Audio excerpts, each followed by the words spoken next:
하나님 말씀 보겠습니다. 사도행전 9장 1절부터 22절입니다. 조금 소리가 울리거든요. 사도행전 9장 1절부터 22절입니다. 저 여러분이 한 절씩 교독하겠습니다. 사울이 주의 제자들에게 대하여 여전히 위협과 살기가 동등하여 대제사장에게 가서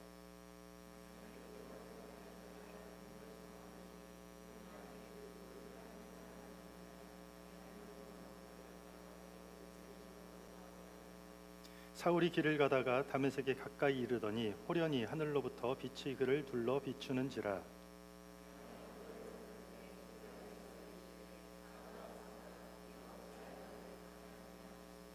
대답하였되 주여 누구시니까? 이르시되 나는 네가 박해하는 예수라.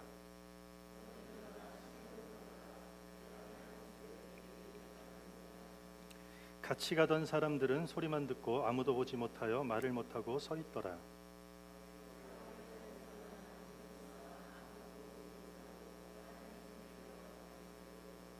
사흘 동안 보지 못하고 먹지도 마시지도 아니하니라.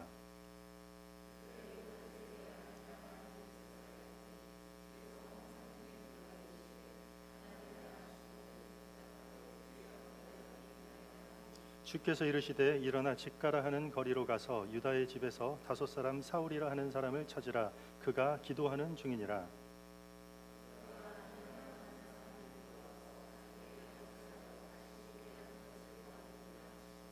아나니아가 대답하여 주여 이 사람에 대하여 내가 여러 사람에게 듣사온즉 그가 예루살렘에서 주의 성도에게 적지 않은 해를 끼쳤다 하였더니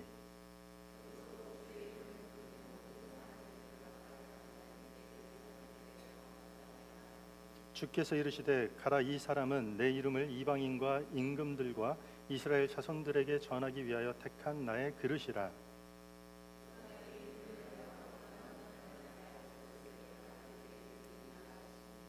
아나니아가 떠나 그 집에 들어가서 그에게 안수하여 이르되 형제 사울아, 주 곧 네가 오는 길에서 나타나셨던 예수께서 나를 보내어 너로 다시 보게 하시고 성령으로 충만하게 하신다 하니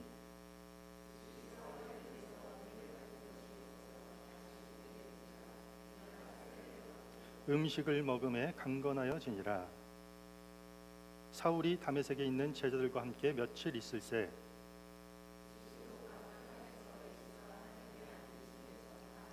듣는 사람이 다 놀라 말하되 이 사람이 예루살렘에서 이 이름을 부르는 사람을 멸하던 자가 아니냐. 여기 온 것도 그들을 결박하여 대제사장들에게 끌어가고자 함이 아니냐 하더라. 사울은 힘을 더 얻어 예수를 그리스도라 증언하며 다메섹에 사는 유대인들을 당혹하게 하니라. 아멘.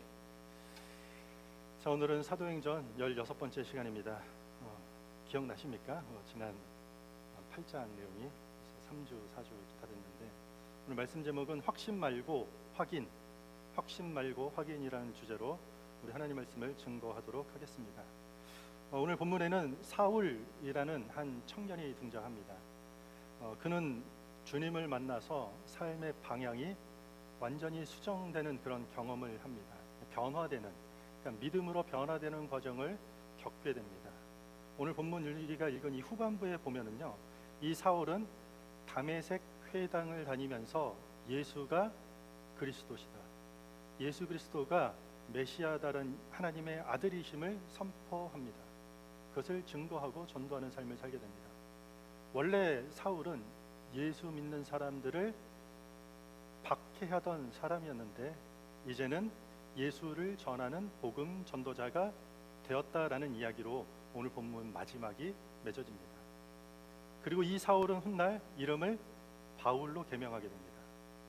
유럽과 세계의 전도의 포문을 여는, 어떻게 보면 기독교 역사에서 매우 중요한 복음 전도자의 삶을 살았던 인물이 바로 이 바울입니다. 그래서 우리가 사도 바울이라고 부르는 사람이 지금 여기서는 아직 개명하기 전 이름 사울이라고 부르고 훗날 13장에 가면 이름이 바울로 바뀌게 되는 것입니다. 그 사도 바울입니다. 그는 유럽과 터키 그리고 스페인 제3차에 걸쳐서 선교 여행을 다니면서 각 도시에 복음을 전하고 교회를 세우고 제자를 양육하고 엄청난 사역을 합니다. 물론 이러한 과정 속에서 감옥에 갇히기도 합니다. 어느 날은 배가 파손되어서 죽을 뻔한 고비를 넘기기도 하고 돌에 맞는 그런 고난을 겪기도 하지만 그것을 기쁨으로 감수해내면서 자신의 생이 다할 때까지, 인생이 맞춰지는 그날까지 복음을 전하는 일에 충실했던 사람이 바로 바울입니다. 그리고 그는 우리가 들고 있는 신약 성경의 절반 이상을 기록한, 상당 부분의 분량을 신약 성경을 기록한 만큼 중요하고 많은 사역을 감당했던 사람입니다. 그게 바로 오늘 사울이고 바울입니다. 훗날 시간이 지나서 2000년이라는 세월이 지나서도 우리는, 많은 사람들은 그를 존경하고 이 바울을 흠모하고 그의 이름을 따라서 우리도 이름을 포울로 짓고 바울로 이름을 짓기도 합니다. 그렇게 하기를 좋아합니다. 그만큼 바울이 기독교 역사에서 본받을 만한 위대한 훌륭한 인물로 우리가 인정하기 때문입니다. 바울이 어떻게 이렇게까지 전 유럽에 복음을 전하는 일에 쓰임받는 이런 영광스러운 사역을 감당할 수 있었을까요? 어떻게 이런 위대한 사역을 감당할 수 있었을까요? 이 질문을 함과 동시에 많은 사람들은 그래서 바울이라는 인물에 집중하기 시작합니다. 어떻게 바울이, 왜 바울이 그렇게 그걸 다 감당할 수 있었을까, 그 위대한 사역을. 그래서 바울을 더 주목해서 보게 됩니다. 그러다 보니 바울의 조건, 화려한 조건에 집중하게 됩니다. 바울은 당대 최고 학문의 최고봉이라고 하는 기관에서 수료한 성적으로 그 과업을 마친 학문이 뛰어난 자입니다. 그리고 누구보다도 히브리 사람입니다. 혈통적으로 오리진이라는 거죠. 그럼에도 불구하고 로마의 시민권을 갖고 있습니다. 시민권만 갖고 있는 것이 아니라 헬라어에도, 그리스어에서도 능통한 사람입니다. 뿐만 아니라 생업을 교육받았기 때문에 어떤 선교 여행이나 사역을 할 때 자기 스스로 자기를 부양할 수 있는 그런 능력의 소유자입니다. 정말로 대단합니다. 그래서 이렇게 이야기합니다. 이방인에게 복음을 전하는 사명이잖아요. 그러니까 다른 나라 사람들에게 복음을 전하는 사명에 있어서 바울보다 그 임무에 있어서 적합한 자는 아무도 없었다. 바울이 그 임무를 하는 것에 있어서 가장 적합한 자였다라고 우리가 입을 모으는 경우가 아주 많습니다. 그의 조건과 더불어서 그의 삶을 살펴보면 바울의 노력 대단합니다. 그의 열심도 대단하고 주어진 임무에 때로는 목숨까지 주저하지 않았던 그의 헌신에 사람들은 집중하고 주목하게 됩니다. 실제로 저희가 오늘 9장이잖아요. 13장부터는요, 이 바울이 주도적으로 사도들의 행적에 있어서 가장 중추적인 인물로 등장합니다. 모든 사역을 바울 중심의 사역으로 이끌어지게 되는 것입니다.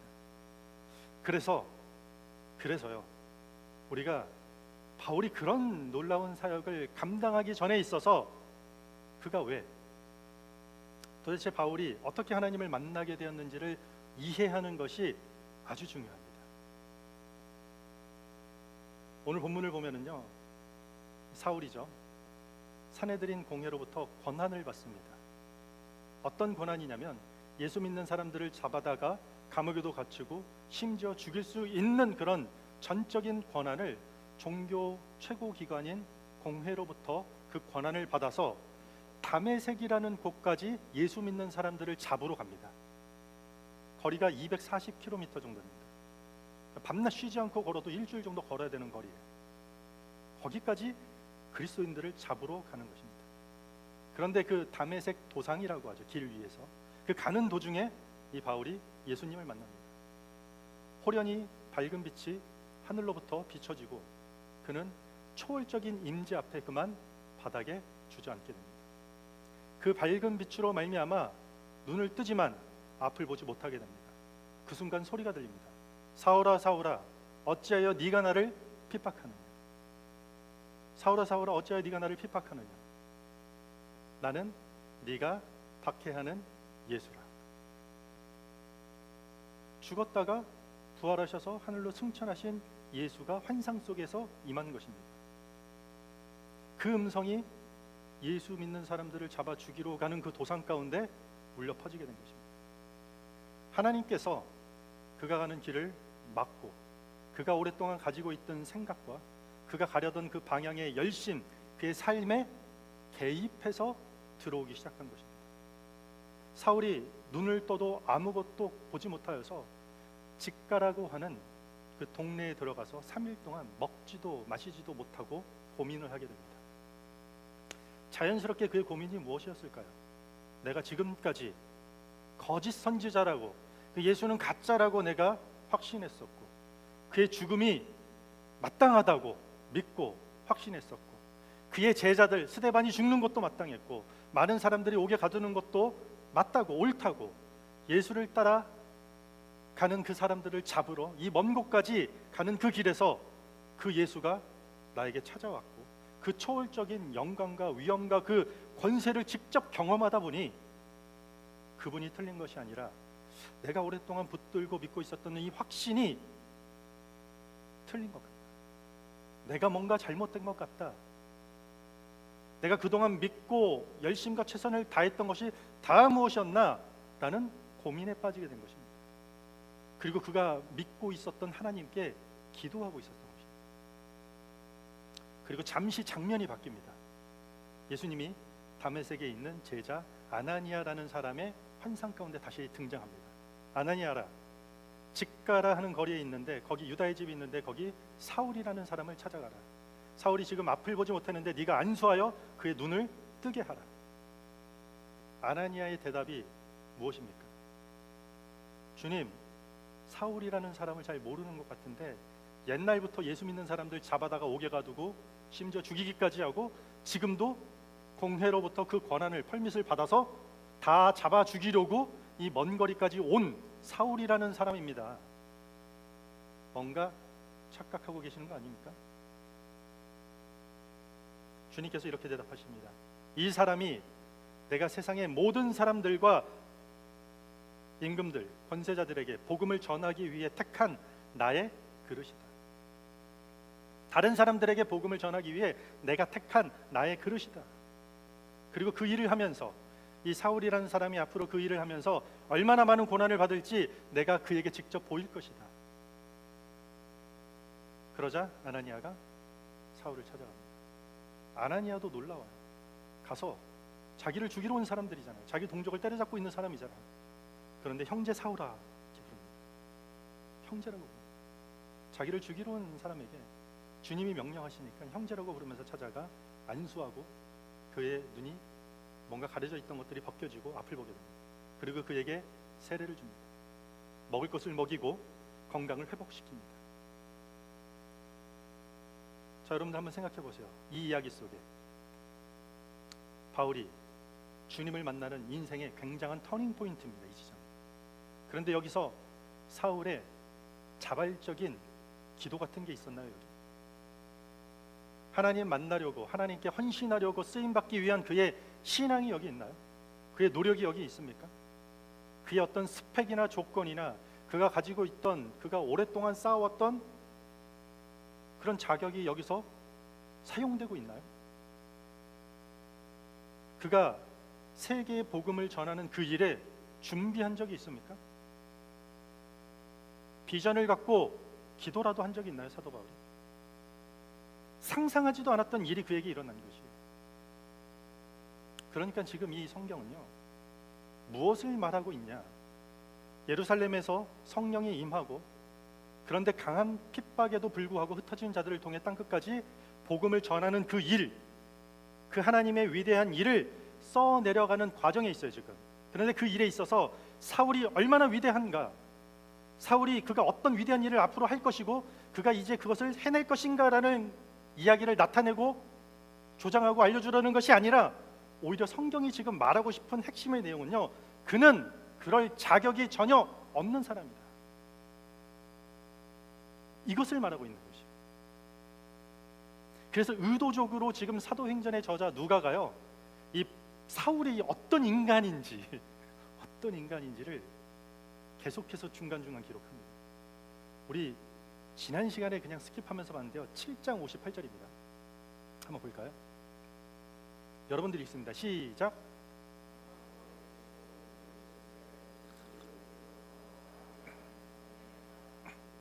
스데반이 돌에 맞아 순교하는 현장에서 바울은 이 사람이 죽어 마땅하다라고 여기고 그 권한을 인정해 줬어요.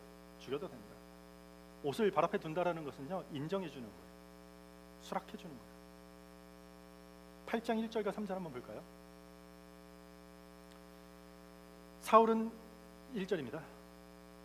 1절. 네. 사울은 그가 죽임당함을 마땅히 여기더라. 그날에 예루살렘에 있는 교회에 큰 박해가 있어 사도 외에는 다 유다와 사마리아 모든 땅끝으로 흩어지니라. 3절이요. 사울이 교회를 잔멸할세 각 집에 들어가 남녀를 끌어다가 옥에 넘기니라. 계속해서 예루살렘 안에서 이런 짓을 하고 있었다라는 것이죠. 그런데 오늘 읽은 9장 1절과 2절에 보면은요, 여전히 뭐라고 있죠? 빌립은 광야까지 내려가서 에디오피아 내시에게 복음을 전하는 일을 하고 있는데, 오늘 한글 성경에는 빠졌는데 원어에서는요 그러나예요. 그러나. 한번 9장 1절 볼까요?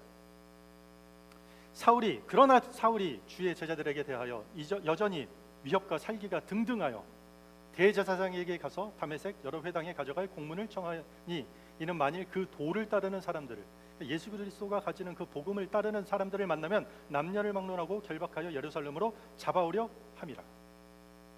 살기가 등등한 것이에요. 남녀 막론하고 결박하여 잡아가고, 시간이 갈수록 덜 하는 게 아니라 이게 점층적으로 어떤 모습이죠? 더 치밀하게, 더 극악한 행동을 보이고 있는 사람이 바로 이 사울이라는 얘기를 하고 있는 거죠. 그는 누구보다 가장 한심하고 하나님 보시기에 가장 악하고 극악한 행동을 하고 있는 사람이다. 이걸 성경이 말하고 있는 거죠.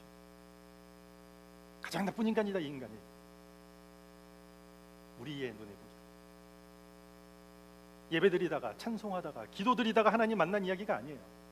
예수 믿는 사람들을 죽이러 가는 길에 하나님을 만났다라는 것이요. 이 도대체 무슨 사건입니까?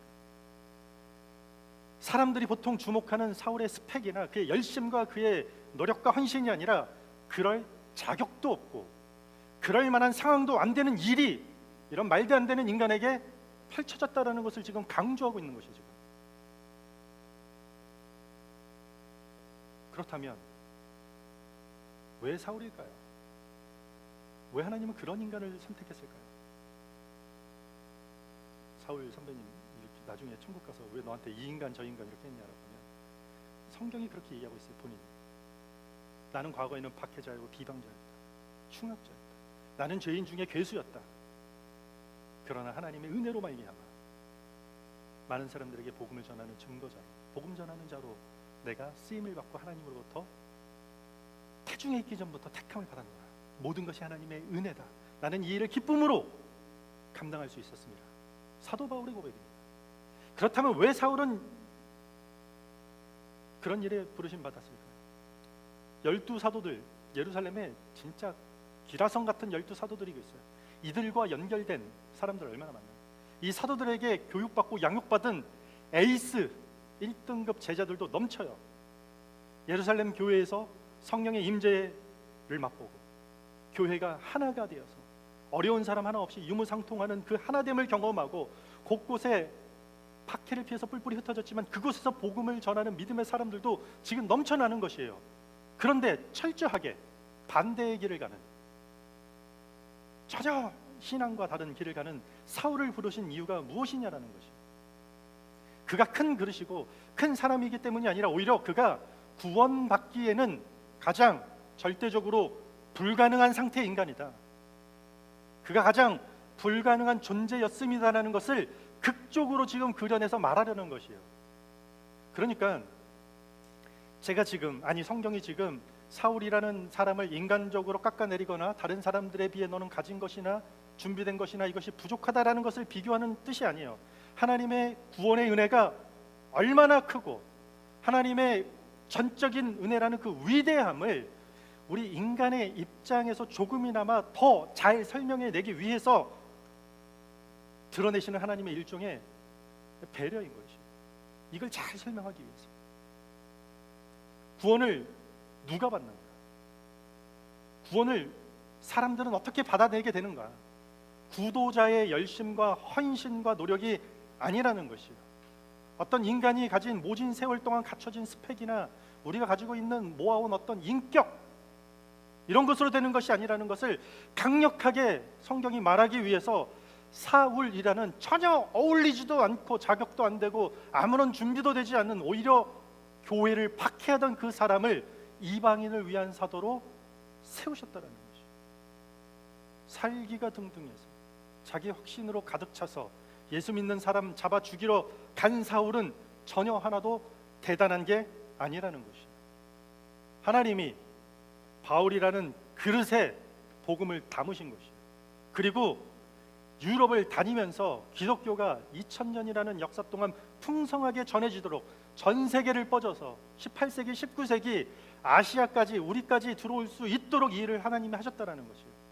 하나님의 일과 전혀 상관없는 조건 속에 살다가 그 부르심 앞에 나오게 된 것이에요. 우리가 은혜라는 단어는 이때 들어갈 수 있는 자리가 있는 것이에요. 우리가 한 게 없는데, 그럴 만한 자격이 안 되는데 많은 사람들이 예수를 믿는다라는 것에 있어서 좀 이상하게 생각하는 경우가 종종 있습니다. 자신이 마치 하나님 앞에 무엇을 드린다라고 생각해요. 그래서 저도 그런 표현을 종종 쓰는데 오래 입에 붙어 있어서 예배 드린다라고 하잖아요. 정확하게는 예배한다라는 게 정확한 표현입니다. 뭐 드린 것 같은, 내 시간을 쪼개서 드린 것 같고, 내 삶을 드린 것 같고, 내 귀한 물질을 일부 드린 것 같고, 드린 건 맞죠. 뭔가 삶의 무엇을 하나님 앞에 내놓은 것처럼 생각하는 것이에요. 그러다 보니 이게 자연스럽게 어디까지 가는지 아십니까? 교회를 오면 내가 교회의 보탬이 된다고 생각해요. 조금 더 나아가면요, 하나님께 내가 좀 도움이 되고 있다고 생각하는 것이에요. 그게 오랜 세월 동안 반복되면요, 그렇게 헌신하고 그렇게 삶을 드리고 예배를 드리고 섬기고 교회와 하나님께 내가 도움을 좀 주었다라는 확신까지 가게 되는 거죠. 이것은요, 하나님 내가 좀 뭘 했으니까요, 나에게 조금은 그에 상응하는 보상은 좀 해줘야 됩니다. 주 단위, 월 단위, 분기 단위, 연 단위로 우린 좀 그런 생각을 합니다. 나 이번 한 달 예배 잘 드린 것 같은데 하나님 조금 저한테 보상 좀 해줘야 되지 않겠습니까?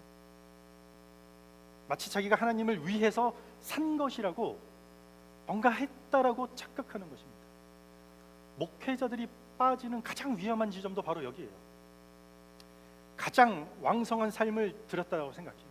황금 같은 시기 30대, 40대, 50대를 드리잖아요.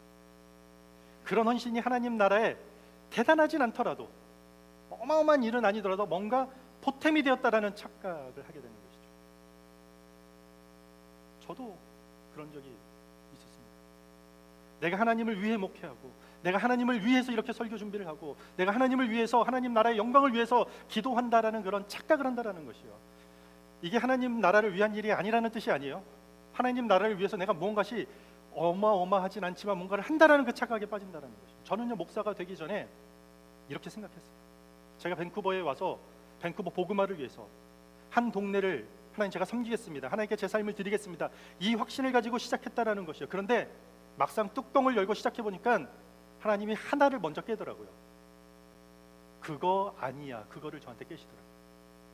하나님 왜 이렇게 힘들게 하십니까? 너 그거 아니야. 네가 나를 위하여 그렇게 희생하는 거 그거 아니야. 너 그거부터 다시 수정하고 가자. 사도행전 9장 이야기가 그거예요.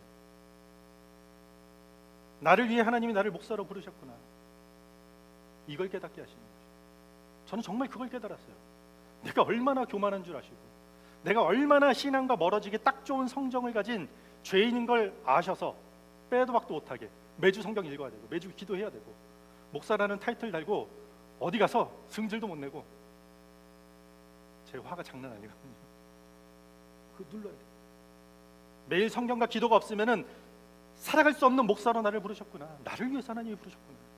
나 같은 사람도 하나님을 믿으니까 변화가 되고, 나같이 고집세고 나같이 자존심 강한 사람도 하나님은 죽기까지 사랑하시는구나. 그 하나님의 위대하고 크신 사랑을 조금씩 확인하는 과정이 신앙생활인 것이에요. 그것이 목회 과정이고요, 우리 모두가 걸어가야 되는 신앙의 여정이라는 것이요, 이것을 하나님이 확연시키시려고 누구는 목사로 부르시고, 누구는 어쩌다 캐나다 와서 교회 이 자리까지 앉아내는 삶으로 이끌어 오시고, 때로는 고난과 어려움을 통해서라도, 어떤 날은 기쁨과 위로와 소망을 통해서라도 우리 삶의 다양한 모습으로 개입하셔서 나는 누구인가, 그리고 그 하나님이 나를 얼마나 사랑하시는지 그것을 확인시키고 계신다라는 것이죠. 우리 좀 전에 찬양했잖아요. 뭐가 감사하다고요? 마지막 찬양에 하나님이 나를 포기하지 않으시고 내가 하나님을 믿고 따라갈 수 있게 하심에 감사하다라는 것이잖아요. 이거를 확인하게 되는 거예요, 신앙생활 속에서.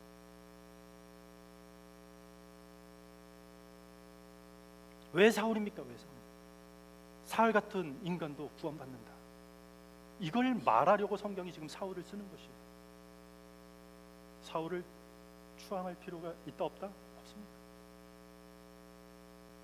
심지어 그런 인간을 통해서도 하나님은 복음을 또 다른 인간들에게까지 실어 보내시는 그런 하나님이다. 그래서 바른 신앙생활을 제대로 한다라는 건요, 자기 확신 속에 빠져서 허우적거리는 것이 아니라 자기를 확인하는 자리로까지 나아가는 것입니다. 저는 아직 하나님에 대해 아는 게 없습니다, 목사님. 목사님, 저는 저밖에 모르는 여전히 제 마음 가운데는 이기적인 사람인 것 같습니다. 저는 여전히 제 고집에 사로잡혀 있다라고 생각하는 분도 계실 것입니다. 자기 생각과 자기 경험이라는 그 알량한 울타리 밖으로 나가기도 싫고 그 밖은 저는 믿기도 싫고 괜히 믿었다가 뒤통수 맞았고 배신당한 경험이 있기 때문에 전 믿지도 못하겠고 믿지도 않을 것입니다. 이게 불신앙인가요? 아니에요. 이건 우리 모두가 하나님께 드려야 될 신앙의 고백의 시작 단계라는 것이죠. 하나님, 저 그런 상태입니다. 왜냐하면 우리 같이 그러한 인간들에게 어느 날 호련히 찾아오셔서 마음을 만지시고 위로하시고 소망을 주시고 무엇을 해야 될지 길을 제시하는 분이 우리가 믿고 의지해야 될 바로 그 하나님이기 때문이라는 것입니다.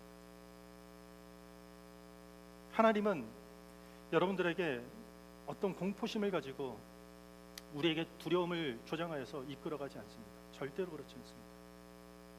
우리 인생 속에 선택의 자유를 주시고 함께 웃고 기뻐하고 함께 울며 슬퍼할 믿음의 사람들을, 동역자들을 붙여주시고 그 하나님이 우리 삶에 함께 씨름하고 계시는 분이라는 것이에요. 그리고 우리의 항복을 받아내시는 것이에요. 어떤 항복인가요? 무슨 항복을 받아내나요? 나까지 게 뭐라고?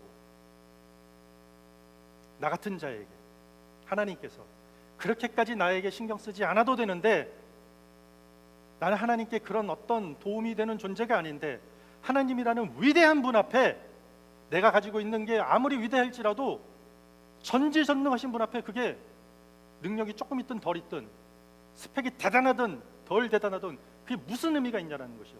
필요치 않은 존재인데 그런 나를 위하여 하나님이 쏟으신 그 위대한 사랑을 비로소 확인하고 그것을 인정하고 기뻐하고 감사하게 되는 것이에요. 사울은요, 대제사장에게 찾아가서 공문을 달라고 요청해요. 얼핏 보면은요, 이 대제사장들보다 누구 열심히 더 강하죠? 사울이에요. 예루살렘 예수 믿는 사람들 잡는 것으로 만족하지 못해요. 다 뿔뿔이 치고 도망가도 안 돼요. 내가 240km 걸어가서 다 때려잡아 오겠습니다. 권한 주세요. 송 한 잔 주세요. 받아가지고 하는 것이죠. 어쩌면 대제사장들보다도 더 강렬하게 교회를 핍박하고 박해하던 자가 사울이에요. 유대인들, 사울을 비롯한 유대인들에게 죄를 사해주고 죄를 용서해주는 메시아에 대한 개념이 없었어요. 메시아는 죄를 사하여주는 그런 사람이 아니라 군사적으로, 정치적으로 이런 인간 메시아를 기다린 것이에요. 그런데 와서 정치적으로, 군사적으로 혁명을 일으키기는커녕 너무나도 비참하게 십자가에 죽었다라는 것은 그들의 입장에서, 사울의 입장에서 말도 안 되는 사건이에요. 그 도를 따르는 사람은 최악의 이단자, 변절자, 이런 확신을 가지고 그 일을 했던 것이에요. 어떻게까지요? 때려잡아 죽이면서까지 폭력적인 걸로 합니다. 오늘날에도 폭력이 난무합니다. 우리에게도 어딘가에 폭력적인 기질이 우리 모두에게 내재되어 있습니다. 제가 어떤 책에서 보니까 이런 이야기 했더라고요. 가장 극악한 폭력은 자신이 옳은 일을 하고 있다는 자기 확신을 가진 가장 성실한 사람을 통해 나타납니다. 가장 극악한 폭력이 누구에게 일어난다고요? 자기가 하는 일이 가장 옳다라고 믿는 성실한, 자기 확신하게 가득 찬 사람을 통해서 가장 극악한 폭력이 나타난다. 맞지 않나요? 언어 폭력, 댓글 폭력, 보이지 않는 여러 가지로 감정적인 폭력. 그러나 하나님을 만난 자들, 하나님께 항복한 자들은 자신이 옳은 일을 하고 있다라는 그런 확신 자체가 없습니다. 여러분들 제대로 예수 믿는 사람들은요, 의외로 확신이 없어요. 이거 하나님의 뜻입니다. 우리 교회 비전은 이겁니다. 이렇게 나가야 될 때입니다. 이런 확신이요, 진짜 하나님 믿는 사람들은 없어요. 왜냐면요, 믿음은요 그냥 하나 받아다가 주머니에 넣고 내가 소유하는 개념이 아니에요. 왜 우리가 날마다 기도하고 기도 끝에도 예수 그리스도의 이름에 의지해서 기도하고 날마다 하나님이 없는 삶을 동행해야 되는 이유가 뭐냐면 우리 안에 확신이 없고 그 확신을 허락하지 않았기 때문이에요. 이게 불확실한 믿음, 그게 대포도 없고 비전도 없고 꿈도 없고 하나님과 소통하지 않는 사람이 아니라 이게 가장 하나님과 교통하는 삶의, 믿음의 삶의 기본 모습이에요. 확신이 없어요. 8장의 빌립 이야기 기억나시나요? 예루살렘에 박해가 임하자 내가 믿는 신앙을 여기서 지키며 죽더라도 지키겠다라는 일사각오가 있었나요? 없어요. 박해 피해서 사마리아까지 그냥 피해가요. 거기서 뭘 대단하게 그 믿음을 지켜야 되는 확신이 없었다라는 거죠. 뭘 어떻게 해야 되는지에 대한 확신이 없어요. 그런데 자신을 통해 사마리아의 복음이 넘쳐남을 통해서 기쁨을 경험하게 돼요. 확인이 된 것이에요. 나를 통해 하시는구나. 자기한테 확신이 없다라는 것을 경험했어요. 그래서 주님이 가라고 하면 광야길도 가고, 거기서 에디오피아 내시에게 복음을 전해서 아프리카 오지까지 복음이 들어갈 수 있는 하나님의 놀라운 계획과 구원의 역사를 확인하게 된 것이에요. 오늘 여기 등장한 아나니아라는 사람도 마찬가지예요. 사울은 우리를 죽이고 핍박하고 잡으러 온 사람입니다. 주님이 뭔가 오해하시는 거 아닙니까? 저에겐 그런 확신이 없어요. 왜 사울이어야만 되는지 확신이 없어요. 우리 모두에게 그럴 것이에요. 그러나 주님이 다시 아나니아에게 가라. 그 다음 뭐라죠? 아나니아가 떠나. 가라 하니까 떠나요. 가라고 하니까 그냥 간 것이에요. 자기가 아는 사울, 그 사울을 만날 때 펼쳐질 수 있는 위험한 상황을 도무지 확신할 수 없어요. 그 어떻게 될지, 나를 죽일지, 칼을 휘둘릴지, 거절할지 몰라요.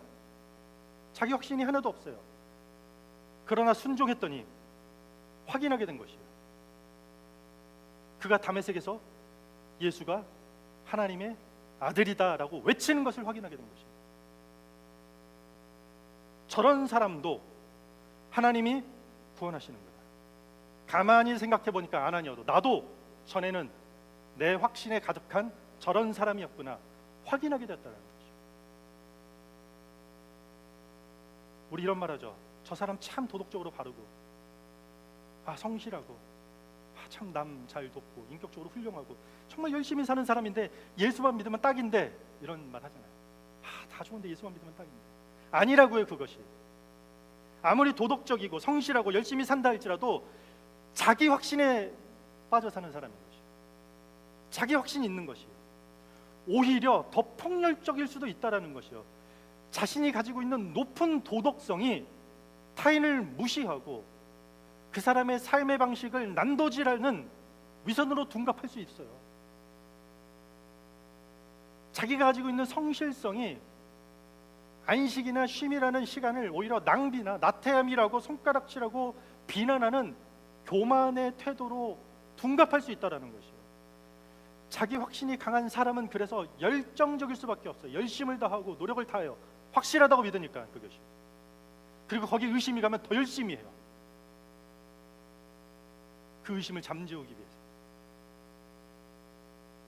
그러나 그 열정 뒤에 숨겨진 자기 기만, 그 노력 뒤에 숨겨진 자기 우월감이 때로는 우리가 살아가는 개인과 우리 가정과 나의 소중한 사람들에게 이 사회에 대한 다양한 모습의 폭력을 정당화하기 때문에 아주 위험하다라는 것이죠. 2024년도에 포탄이 날아다니고 전쟁이 끊이지 않고 사람이 사람을 죽이는 일이 지금 벌어지고 있잖아요. 지금.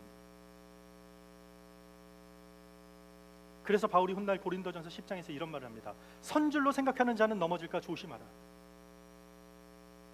해석하면 뭔가요? 자기 확신에 가득 찬 사람들, 그 확신 언젠가 다 무너질 테니 조심하라는 거죠.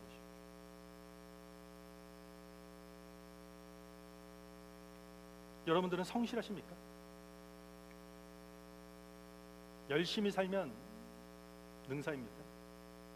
여러분들, 우리 사회가 만약에 각자 자기 자신만의 확신을 강력하게 갖게 되면 여러분들 한 사람 한 사람 한 사람 한 사람 모두가 다 자기만의 확신에 둘러싸이게 되면 이 사회가 얼마나 위험하게 되는지 아십니까? 자기 확신에 둘러싸이는 게 위험하다는 것을 감지해서 이 세상도 국가도 사회도 군대를 만들고 경찰을 돌리고 법정에서 벌금을 내리고 형벌을 내리는 이유 아닙니까? 왜냐하면 자기 확신을 가진 사람들이 다 나오게 되면 위험하기 때문에 절대적인 기본적인 질서를 세우려고 하는 것입니다. 세상도. 그런데 그 질서, 그 법, 그 규율 어떻습니까? 시대에 따라 변합니다. 세월에 따라 수정되고 심지어 이 법들은 나라와 문화의 차이를 보입니다. 상대적인 룰에 불과하다는 것입니다. 지키지 말자라는 그런 뜻이 아니에요. 절대적인 법은 아니라는 것이요. 필요 없다가 아니라 절대적이지 못하다. 신앙은 자기 확신이 아닙니다.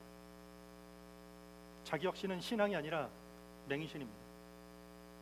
확신에 가직하면, 신앙을 가지고 확신에 가직하면 이단이 되는 것이고 사이비에 불과하게 되는 것입니다. 목사면 성경 다 알 것 같나요? 그런 확신을 가진 사람 이단 될 가능성 가장 높습니다. 저는 지금도 이해가 안 가고 잘 해석이 안 되는 부분이 성경에 너무나도 많습니다. 손을 못 대는 성경이 너무나도 많습니다. 자신이 없어요. 신앙은 확인되어야 되는 것입니다. 역사적인 근거로 확인되어야 되고 각 시대와 각 문화를 초월하는 놀라운 높은 수준의 가치관으로 확인되어야 되는 것입니다. 무엇보다도 우리를 믿는 사람들을 통해서 확인되는 것입니다. 하나님은 그렇게 우리를 사울처럼 우리 삶에 개입하셔서 우리를 부르셨기 때문입니다. 또 다른 사울을 위해서 우리를 아나니아로 그렇게 우리를 부르셨기 때문입니다. 우리에게 확신이 없다는 것, 여러분들 두려워하고 의심하고 그것을 건드는 미혹에 넘어가지 않길 바랍니다. 우리에겐 확신이 없습니다. 그것이 믿음이고 그것이 은혜이고, 그래서 우리는 하나님이 필요하다는 것입니다. 우리를 극악한 폭력을 발생시키는 자기 확신으로부터 막아주는 길, 그것을 내 가족과 교회 공동체와 이웃과 직장에서 보호하시기 위해 하나님은 지금도 자신의 제자들을 통해서 확인하라고 우리를 부르시고 부르신 또 다른 누군가를 우리 가운데 붙여주셨다는 것입니다. 확신이 아니라 그렇게 삶 속에서 하나님을 확인해 가시면서 하나님의 은혜를 누리고 경험하는 디렉션교회 모든 성도들이 되기를 주님 이름으로 축복합니다.